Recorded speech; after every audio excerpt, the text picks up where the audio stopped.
Hello, this is Kathy from the Daily Marker. How are you today? I wanted to share with you, these are the Altenew. They released 2 new sets of markers. So I wanted to do a color key, and I used that color key to make my card today. So I wanted to share you that process. This is the full card. And during my coloring challenges, I'm always talking about lines, how you can add details with dots and lines. So I wanted to use more of the lines for my stamp today and to show you how to use both ends of the markers. Now these are the markers. I already have set A, and they just released B and C. And they gave me these markers to use for this hop today. But I really do love them. They're rich. I like the way the tip moves. And I never thought that having a bullet end would be advantageous, but it is. So I've already stamped this stamp.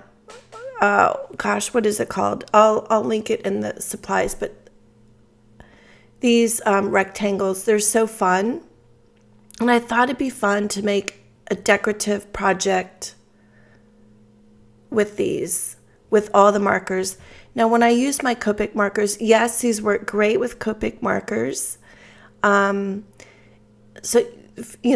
supplement them, use them all together. But I wanted to do a color chart with these, and I was saying, when I use my Copic markers, I never really look at the colors. I don't pay attention to the color families or anything.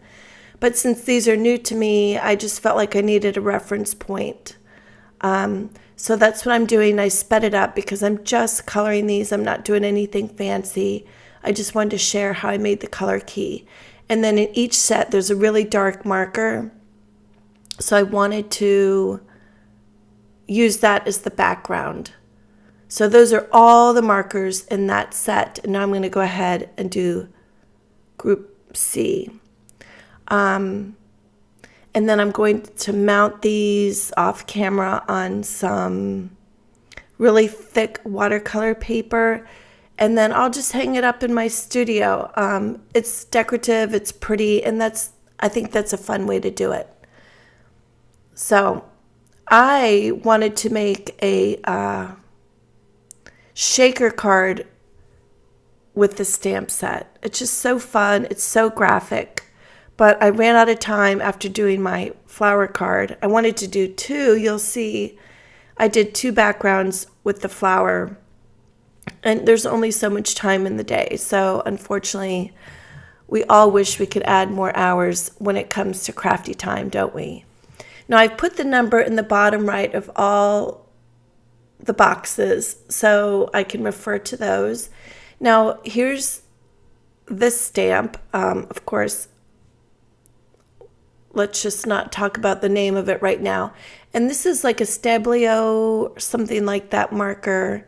And I stamped the flowers in Memento ink. And I needed to crisp up those lines. So I grabbed a super fine tip marker. I'll link this in the supplies. And I'm just going around and I'm defining the leaves. I'm adding, this is my new trick, my new favorite thing, and I'm adding some little ticks, some little tears in the leaves and the petals and stuff. This is a very artistic flower set. It's really loose, and you can really go crazy and have fun with it. So I'm just playing around, adding those little details. It's super easy to do, and I really enjoy it. The thing for me is to know when to stop, because I enjoy it that much. Now I colored each of these backgrounds off camera because it's just silly to watch me do that. But I am going to show you a trick when I'm done with this. Now, and when I want to show you another way to use Copic Blending Solution. I love doing these backgrounds, and you've seen me use the rag on the background with the Copic Blending Solution. I use that a lot. It's fabulous on flowers, critters, backgrounds. But I wanted to show you something else I just kind of thought of, and I tested it on these backgrounds, and thank goodness it worked. But I would do this detail thing after you use the Copic Blending Solution. I had some of this pull away a little bit from the lines, and I didn't let that bother me, but in hindsight, now we know to do this after you use the Copic Blending Solution. So I'm so excited. I found these markers in my craft room, and there's one that matches this background well enough. It doesn't need to be perfect. Now, I do have to say that I did speed up just a little bit the entire video just to save time. This is a longer video for me. So here's the two backgrounds and my color key that I'm using to help me pick my colors for the flowers. And now the Copic Blending Solution. So I'm going to take this mini mister. I've used like a light color in that before, a Copic marker before. So I filled that with Copic Blending Solution. I have a box. I'm testing my Misty. I haven't used it in a long time. Making sure I get a nice even spray before I do this on my background. Now, you must have a well-ventilated area. This stuff is powerful, especially when you spray it like this. So I want to mute those lines, and I don't want to use the rag this time, and I want to see how this works, just muting those coloring lines. So I realize I need to spray more, and this, you really need a well-ventilated area. And once I feel like it's saturated enough, I'm going to take my heat gun and heat set it on the back and the front. So this liquid says on the bottle it's flammable, so you have to keep that in mind too. So don't let your kids do this. So I sprayed the brown background. You can see it kind of looks like velvet or suede. So that's what I did, and that it worked really well. But again, ventilated area is a key thing. And then always put that lid back on that the large jar, the container of the Copic Blending Solution. Okay, so now I have my flower here, and I've picked up one of the lightest colors, and I'm just doing lines. I always like to start with a light color, so I'm just kind of putting a base coat with some lines on each petal. And this is the light blue, and then I'll be bringing in lots of other colors.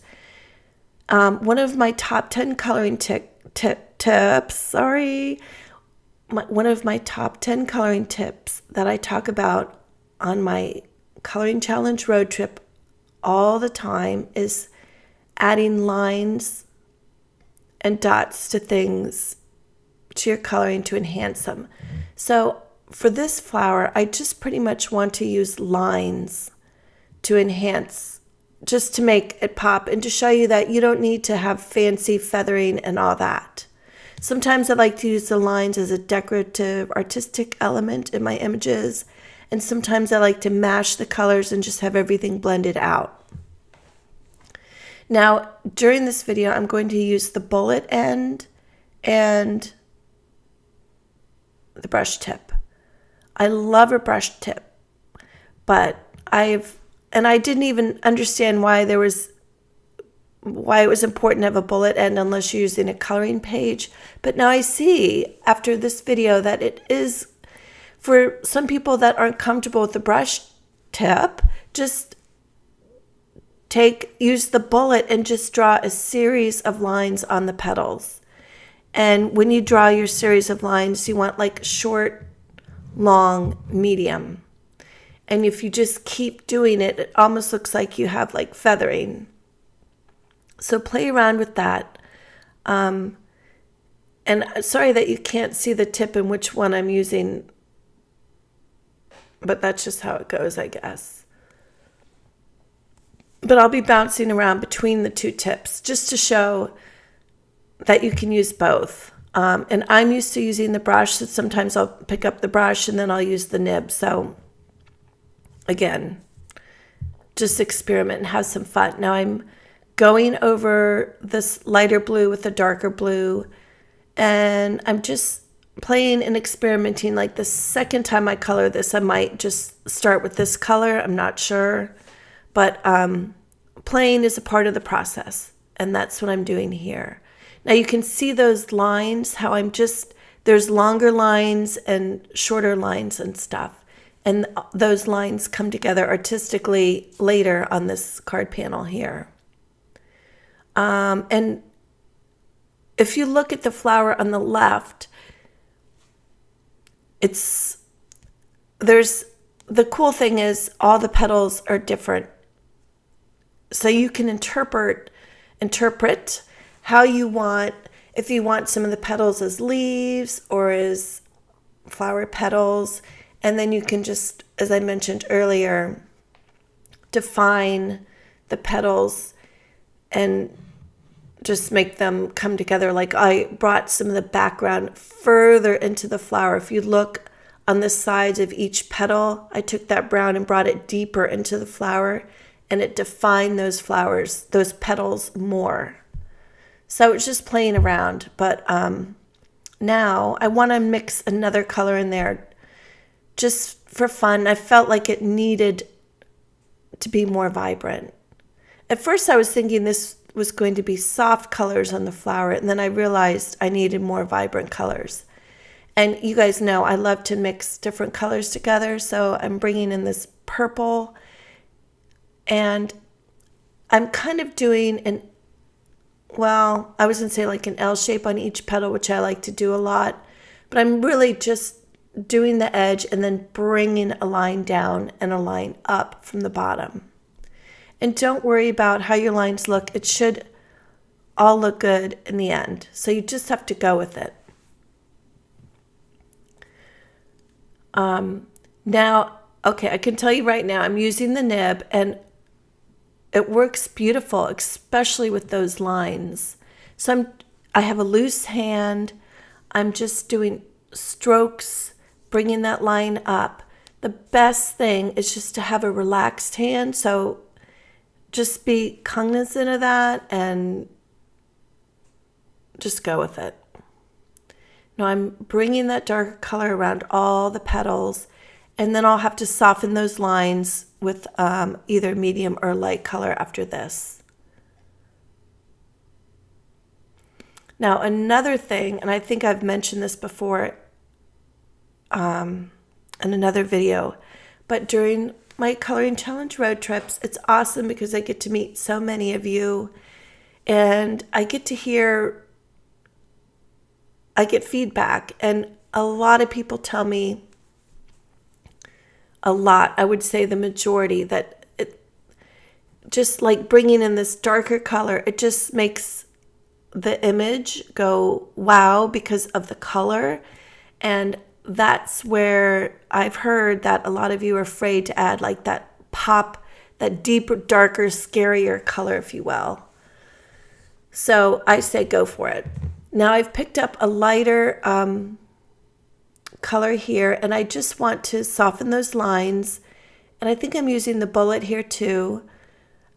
And I'm just going on top of the dark purple with some lines, and then doing the exact same thing, but with the lighter color. I just want to mute those darker lines a little bit. So I'm going right on top of that dark purple and just moving my marker around the image. I'm leaving a lot of white areas. When you're doing lines, like you'd leave space between a letter, like for example, L's, you have space between each L. So I'm kind of doing that. I want to just keep some brighter, lighter areas if possible. This is like an artistic flower. So I'm just starting at the end of the petal and then at the center of the petal and just bringing those lines up. Now I'm using the bullet tip here again, and this is the darker marker. Again, I've muted some of it, but I still want some of those dark lines. And of course, when you're using a dark color, you want to go slower. So I'm just kind of going back over some of those lines very carefully, very slowly, just to accent those. So it's fun to do. It's fun to watch it come together. And again, that bullet tip, go for it. You just want to focus in those nooks and crannies and really define those edges in the center of that flower and on the end of the petals. So you got to really take your time there. Make sure that dark color touches the line on the ends of those petals. And that's what makes it look really crisp. And you can always go back and do that again. If you look above my finger there, there's a white line. I'm going to go back over that later. So I wanted to bring back a little bit more of that bright blue. It got a little bit muted. So I'm just adding a little bit more of that color in. And then now let me see. If you can kind of see to the left, there's some, right where on the middle of the sheet in the flower, there's that little purple, the end of the marker, and you can see some of the dots. And when you use, again, I think I said, I stamped this in Memento, like sky blue ink. And when you start coloring, you lose some of the image, like the dots in the center of the flower. So I'll be referring back either to the packaging or to this panel on the left, and I'll just add my own dots. I'm not going to look for them in the image. You could also go over them with a Sharpie marker if you don't want them to get lost while you're coloring it. Now I have my light marker again, and I'm using very distinctive lines, only like 5 lines on each petal. Now here you can see the dots on the left, and I'm just kind of pretending like I know where they go. I'm not looking for exact position, and I'm just adding a few more. So again, just go over that in black in the beginning if you feel like you're afraid to add the dots where you want them to go.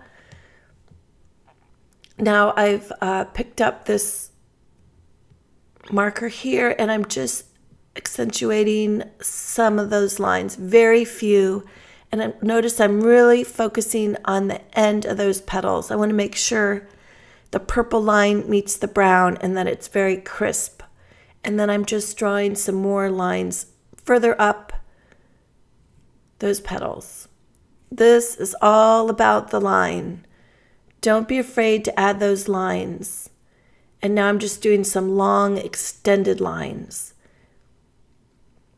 And again, I have a light hand. If you don't, I think it'll be fine. Whatever your line is, it'll be consistent. Just using those fun colors, it's going to pop. So I'm just going to be moving around this flower, and then I'm going to color the leaves. I'm going to add some stems to the leaves, and then I'll be done. But I'm not going to show you how I color the other flowers because it just takes too long. This video is a little bit longer than normal because I did the color panels. And now I'm doing this. So I hope you give this a try. I think you'll really enjoy it.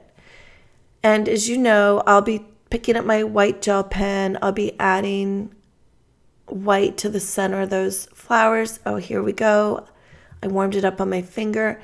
Now, those brown dots that I did, I do not want I'm just covering a portion of each dot I did with the white. I want that brown to be there. So I'm just doing a little bit on each dot.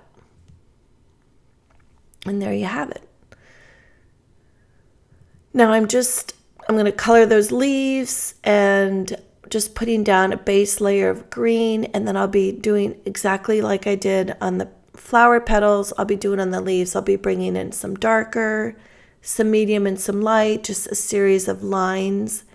And then I'll go sharpen up those lines with the fine tip marker, and I'll try and link those fine tip markers I'm using in the product description. So But right now, it's just that base layer. And see where that stem, it kind of ends? I'm just going to take my dark marker and I'm just going to connect it to something. It just looks like it's floating. I haven't even looked at the original stamp to see if it connects, but it doesn't matter because I want it to connect. So I'm just going to extend that to touch the flower. Sometimes when I'm doing a dark brown, I'm like, I don't even want to color that stem, and I just erase it by coloring it the dark brown.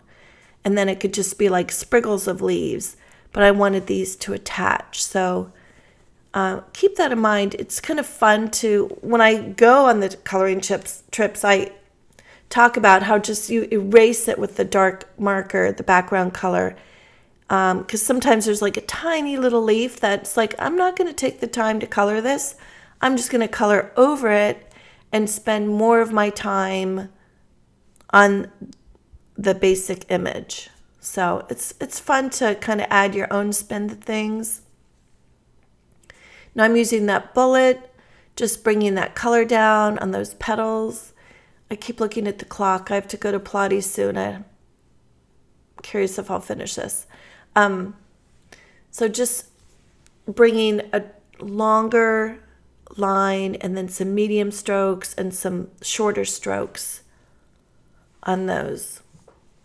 I love adding like yellow with the green, especially these colors are just very vibrant and they really pop. So if you need to add to your Copic collection, I would definitely recommend these, honestly, truly, or else I wouldn't even use them. Here's my color key. I wrapped some vellum around this. I colored some twine with one of the markers, stamped that vellum, and then I was finished. When I spend this much time on a card, I don't want to like add a lot of fluff. I just want it simple and clean. And then here's the color key.